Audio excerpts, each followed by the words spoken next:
Hi friends, అందరికీ నమస్కారం. హంసవేణి గట్ YouTube channel welcome friends, welcome. ఇంతవరకు ఎవరైనా నా ఛానల్ని సబ్స్క్రైబ్ చేసుకోకపోతే please subscribe my channel friends. ఈరోజు మనం ఫ్రీ విల్, స్వేచ్ఛా శక్తి అంటే మనం ఎన్నో విషయాల్లో దీని గురించి చెప్పుకుంటూ ఉన్నాం కదా. అలాగే ఫ్రీ విల్ మన సంకల్పం అంటే ఏమిటి, కోరిక, వాటి రెండింటికి తేడా ఏమిటి? ఫ్రీ విల్ అంటే స్వేచ్ఛా శక్తి అంటే మనకు అనిపిస్తూ ఉంటుంది ఫ్రెండ్స్, మనం అన్నీ ఈ మాయలో ఉన్నాము, అంటే ఈ భౌతిక ప్రపంచం అంతా మాయ అనేదాన్ని ఎరుకలో ఉన్నాం. కాకపోతే ఆ ఎరుకని బయటికి ఎలా రావాలి అనే దాని గురించి మనం ట్రై చేయటం లేదు. పిల్లలకు ఎన్నో దగ్గరలో వింటూ ఉన్నాం. పిల్లలు తల్లిదండ్రులను చూడటం లేదు, అయ్యో మాయ అనుకుంటాం. మరి పెద్దలు పిల్లల్ని చూడటం లేదు, మాయా అని అనుకుంటున్నాం. కానీ దీని గురించి ఛేదించి బయటికి ఎలా రావాలి అని మాత్రం ఎప్పుడు మనం ఆలోచించటం లేదు.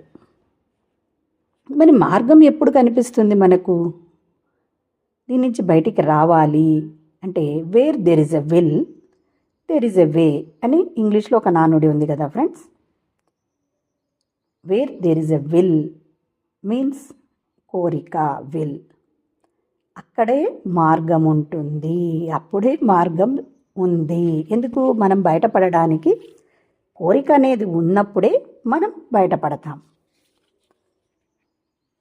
మరి ఇప్పుడు చూడండి, ఇక్కడ మనము ఒక ఎగ్జాంపుల్ తీసుకుందాము కావాలంటే. నాకు ఒక కారు కావాలి, నాకు ఒక పెద్ద కారు కావాలి, అందరికీ కావాలి కదా ఫ్రెండ్స్. అంటే ఇదైతే మనకు సులభంగా అర్థమవుతుంది. మరి మనకు ఒక పెద్ద కారు కావాలి అన్నప్పుడు అక్కడ ఎదురుగా ఒక పెద్ద కారుని మనం ఊహించుకోవచ్చు, కలర్లో కానీ ఏ కలర్ కావాలంటే. అంటే అది ప్రేరణ. అంటే నీలో నుంచి ఒక కోరిక నెరవేరడానికి ఏం కావాలి? ప్రేరణ అనేది కావాలి.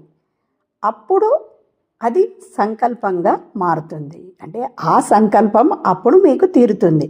అంటే కోరిక ప్లస్ ప్రేరణ ఉంటేనే సంకల్పం సిద్ధిస్తుంది.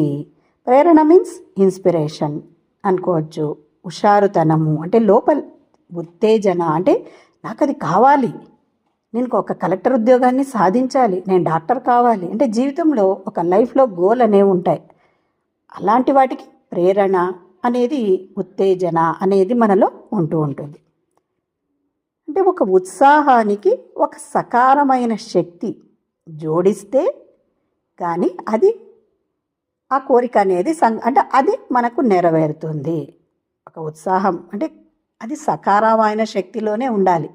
మరి అవుతుందా కాదా అనేది మనం నెగిటివ్ థాట్స్, నెగిటివిటీ అని అనుకుంటాం కదా, అలా ఎప్పుడు ముఖ్యం ఉండకూడదు.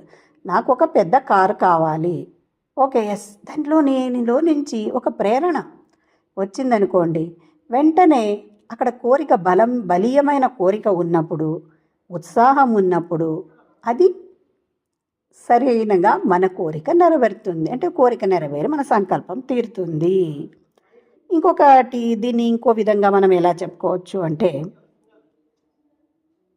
ఇప్పుడు ఒక నేల ఉంది అనుకోండి, ఆ నేలలో మనం ఉత్తేజభరితమైన నేల అని అనుకున్నామంటే దాంట్లో మన కోరిక అనే విత్తనాన్ని మనం వేసినప్పుడే అక్కడ పంట అనేది వస్తుంది.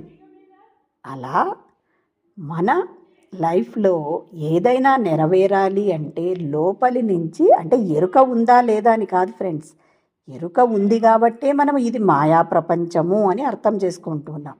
ఆ ఎరుకలో నుంచి పడడానికి మనకు ఎప్పుడైతే విల్ ఉంటుందో అప్పుడు మార్గము దొరుకుతుంది. కాబట్టి ఒక కోరిక ప్లస్ ప్రేరణ అనేది ఉంటేనే చక్కగా మన సంకల్పము, మన కోరిక నెరవేరుతుంది. ఫ్రెండ్స్, మరి చక్కగా ధ్యానం చేసే పద్ధతి ఏమిటి మాస్టర్స్? మరి సుఖస్థిరాసనంలో కూర్చోండి. పైన కూర్చునే వాళ్ళైతే కాళ్ళు 2 క్రాస్ చేసుకోండి, వేళ్ళలో వేళ్ళు పెట్టుకోండి, కళ్ళు 2 సుతారంగా మూసుకోండి. మన సహజ సిద్ధమైన శ్వాసను గమనించడమే ధ్యానం ఫ్రెండ్స్. అలా మనము గమనిస్తూ పోతే నిశ్శబ్ద స్థితికి చేరుకుంటాము. తర్వాత ఆలోచనారహిత స్థితికి చేరుకుంటాము. అదే ధ్యాన స్థితి, అదే మోక్షము ఫ్రెండ్స్. Thank you.